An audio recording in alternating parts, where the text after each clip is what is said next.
राधे राधे दोस्तों, योगिनी एकादशी की बहुत बहुत शुभकामनाएं आप सभी को। श्री हरि विष्णु भगवान जी की कृपा सदैव सब पर बनी रहे।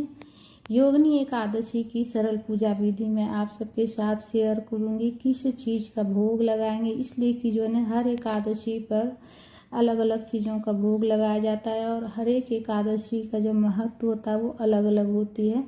तो योगिनी एकादशी पर हम किस चीज़ का भोग लगाएंगे, मंत्र कौन सा मंत्र का जाप करेंगे और पारण का शुभ मुहूर्त क्या है वो भी मैं आप सबके साथ शेयर करूंगी। तो सबसे पहले तो योगिनी एकादशी के दिन स्नान कर कर पूजा की चौकी जहाँ लगाइएगा पूजा करने के लिए वहाँ स्वच्छ वस्त्र धारण कर कर पूजा की चौकी लगा लीजिएगा। और उसके बाद पूजा की चौकी पर शुभ रंग के कपड़े का आसन देकर, पुष्प का आसन देकर श्री हरि विष्णु भगवान जी को विराजित कर लेंगे। साथ ही हम गणेश जी को विराजित कर लेंगे और साथ ही हम कथा की पुस्तक भी रख लेंगे पढ़ने के लिए। एकादशी की पुस्तक हो तो रख लीजिएगा पढ़ने के लिए। और उसके बाद सबसे पहले हम दीपक प्रज्वलित कर लेंगे, पुष्प का आसन देकर रखेंगे दीपक को और दीपक प्रज्वलित कर लेंगे, इसलिए कि हमारी इस पूजा का साक्ष्य दीपक होता है। तो दीपक आप घी हो तो घी से प्रज्वलित कर लीजिएगा, घी नहीं हो तो देखिए तिल के तेल से भी आप दीपक प्रज्वलित कर सकते हैं, ठीक है। और देखिए मंत्र में आप ओम नमो भगवते वासुदेवाय मंत्र का जाप करते हुए पूजा अपना संपन्न कीजिएगा। तो सबसे पहले हम गणेश जी की पूजा कर लेंगे, इसलिए कि कोई भी पूजा होती है तो सर्वप्रथम गणेश जी की पूजा की जाती है। तो सबसे पहले हम गणेश जी की पूजा कर लेंगे। स्वच्छ जल में गंगा जल मिला कर लेंगे और जल के छींटे देकर भाव स्नान करा लेंगे हम गणेश जी को। और भाव स्नान कराने के बाद हम वस्त्र के स्वरूप में कलावा समर्पित कर लेंगे हम गणेश जी को, जनेऊ समर्पित कर लेंगे गणेश जी को। और गणेश जी की पूजा करते समय गणेश जी का मंत्र का जाप कर सकते हैं आप। उसके बाद हम दुर्वा समर्पित कर लेंगे गणेश जी को, इसलिए कि गणेश जी को दुर्वा बेहद पसंद है। तो दुर्वा हो तो ज़रूर से ज़रूर समर्पित कीजिएगा गणेश जी को। पुष्प समर्पित कर लेंगे हम गणेश जी को और लाल वाले रोली चंदन से हम गणेश जी को तिलक करेंगे। और उसके बाद देखिए पूजा में अक्षत नहीं चढ़ाना है, तिल है, ये सफ़ेद तिल है। एकादशी की पूजा में विशेष रूप से तिल चढ़ाई जाती है, तो तिल जरूर चढ़ा लीजिएगा और अक्षत नहीं चढ़ाना है। उसके बाद हम विष्णु भगवान जी की पूजन कर लेंगे। विष्णु भगवान जी की पूजा करने के लिए सबसे पहले हम जल के छींटे देकर भाव स्नान करा लेंगे। स्वच्छ जल में गंगा जल मिला कर लेना है पूजा करने के लिए, ठीक है। उसके बाद जल के छींटे देकर भाव स्नान करा लेने के बाद हम वस्त्र के स्वरूप में कलावा समर्पित कर लेंगे विष्णु भगवान जी को। वस्त्र हो तो आप वस्त्र भी समर्पित कर सकते हैं या फिर वस्त्र के स्वरूप में आप कलावा समर्पित कर लीजिएगा सरल विधि से। और लड्डू गोपाल जी हो आपके यहाँ तो लड्डू गोपाल जी की भी आप पूजन कर सकते हैं। विष्णु भगवान जी के किसी भी रूप का आप पूजन कर सकते हैं। उसके बाद हम जनेऊ समर्पित कर लेंगे विष्णु भगवान जी को।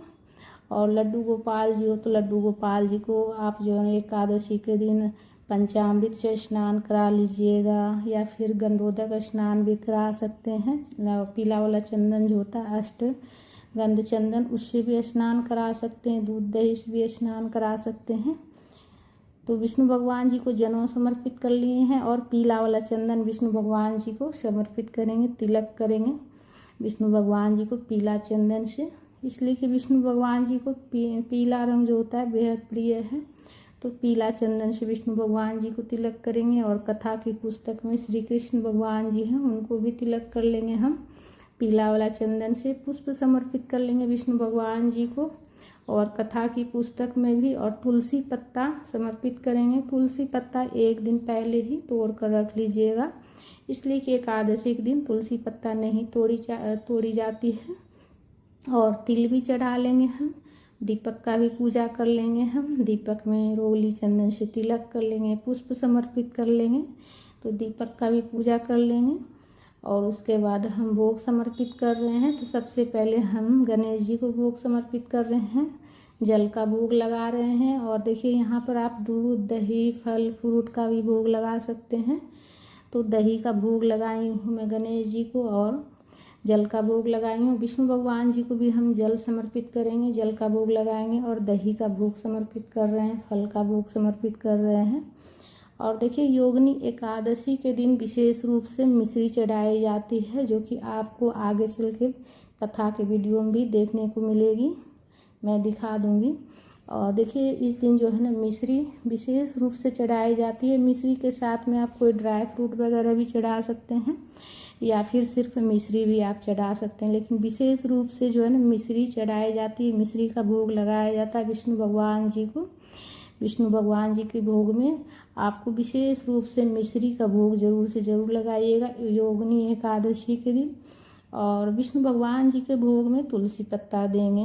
गणेश जी के भोग में तुलसी पत्ता नहीं देना है। विष्णु भगवान जी के जितने भोग रहेंगे, जल रहेगा, फल रहेगा, जिस चीज़ का भी भोग लगाइएगा सभी में तुलसी पत्ता देना है। धूप प्रज्वलित करके हम धूप भी दिखा लेंगे, हाथ जोड़कर निवेदन करेंगे प्रभु से भोग ग्रहण करने के लिए।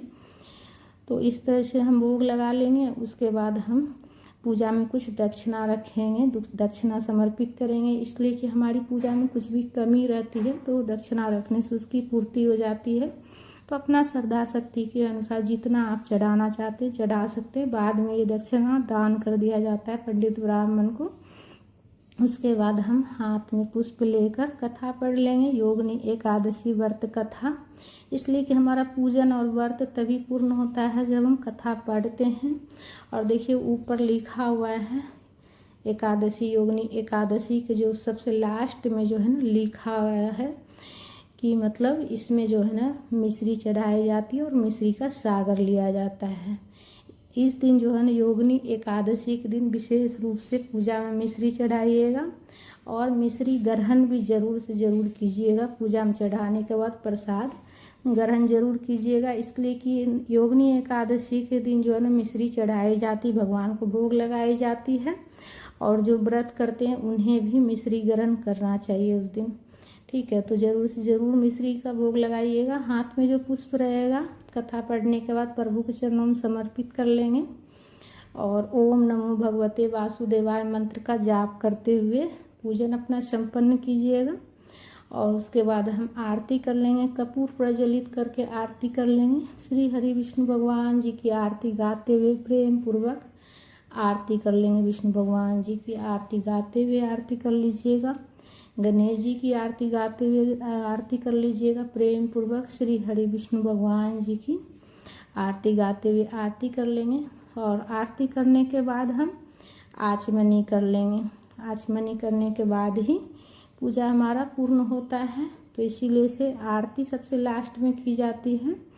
और इस दिन आप चाहे तो देखिए तुलसी की बाती बनाकर दीपदान भी कर सकते हैं। अगर सुबह नहीं कर पाइएगा तो शाम में इसी चौकी पर जिस चौकी पर आप सुबह पूजा कीजिएगा, शाम में उसी चौकी पर फिर से आप जो है ना भगवान जी को भोग लगाकर और तुलसी की सूखी तुलसी की लकड़ी का बाती बनाकर दीपदान कर लीजिएगा। आचमनी कर लिए हैं। आरती करने के बाद हाथ जोड़कर क्षमा याचना करेंगे प्रभु से कि पूजा में अगर कुछ भी जाने अनजाने में गलती हो गया हो प्रभु तो क्षमा कर दीजिएगा। इस तरह से प्रार्थना कर लेंगे और उसके बाद अपनी जो भी मनोकामना है वो प्रभु से कहेंगे। पूजा करने के बाद जो प्रसाद रहेगा पूरा परिवार ग्रहण करिएगा। और इस बार देखिए व्रत जो है ना 10 जुलाई को रखी जाएगी। गृहस्थ वाले 10 जुलाई को रखेंगे और जो वैष्णव संप्रदाय के लोग हैं वो रखेंगे 11 जुलाई को। इसलिए से इस बार 2 बार पड़ रहा है एकादशी, 2 दिन पड़ जा रही है। लेकिन जो गृहस्थ में है वो 10 जुलाई को व्रत करेंगे। और देखिए पारण का शुभ मुहूर्त है 11 जुलाई को।